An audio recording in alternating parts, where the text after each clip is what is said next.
Okay, it's grilling season. It's almost Memorial Day. Summer is coming. I want to share with you guys 3 important tips to making the most delicious grilled meats.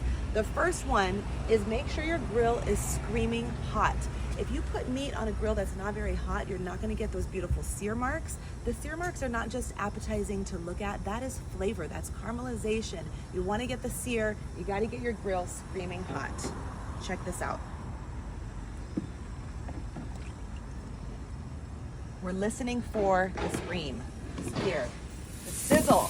Yes! That's what I'm talking about.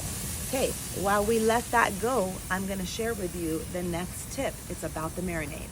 Okay, the next tip I wanna share with you is about the marinade. Make your own. I'm gonna share the recipe for this marinade. It is a delicious Asian flavored marinade.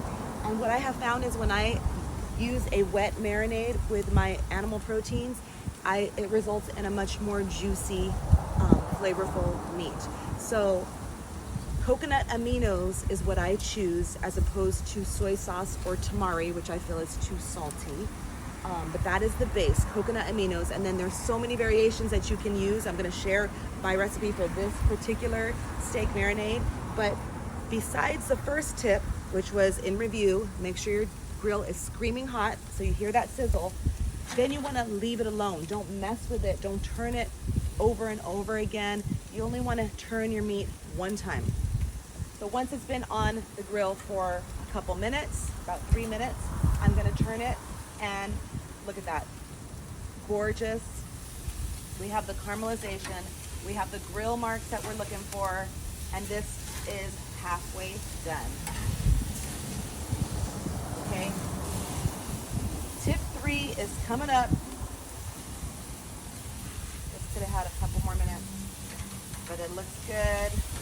Everything is looking gorgeous. This is what I'm talking about. These beautiful grill marks are not just gorgeous, they're flavor.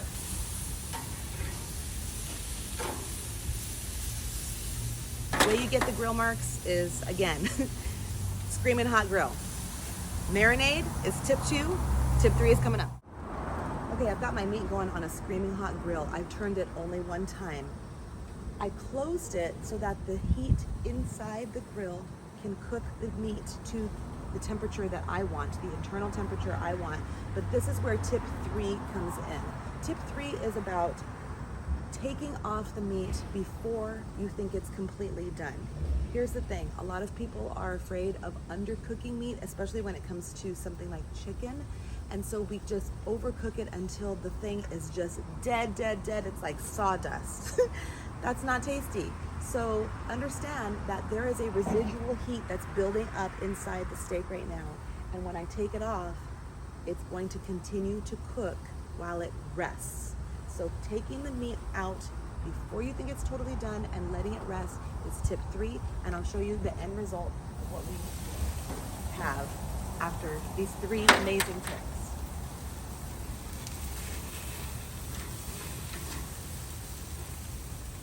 Gorgeous. Grill marks on both sides.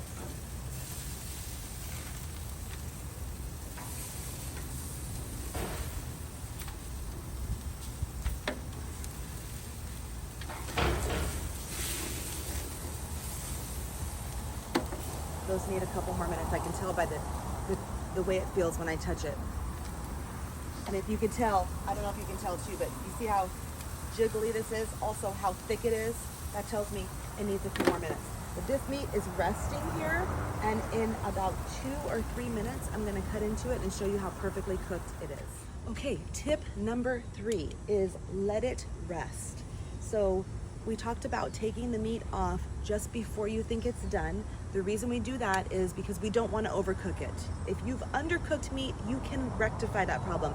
If you've overcooked it, there's no fixing that.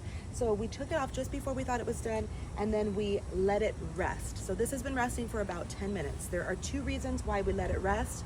That is twofold. One is there's a lot of activity happening inside the meat. When you take it off the grill, it's very hot. The juices are very close to the surface, and if you cut right into it, all of the juices are gonna bleed out. So you're not gonna end up with a very juicy cut of meat.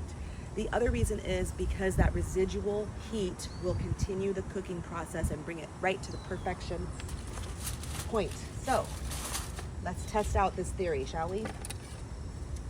We have, let's see, this is a nice thick piece.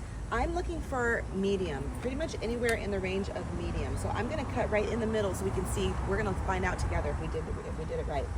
Tip on cutting meat, notice the way the grain of the meat goes and cut against it, cut across the grain. That will make a more tender cut as well. So here we go. Oh my gosh, it's absolutely perfect.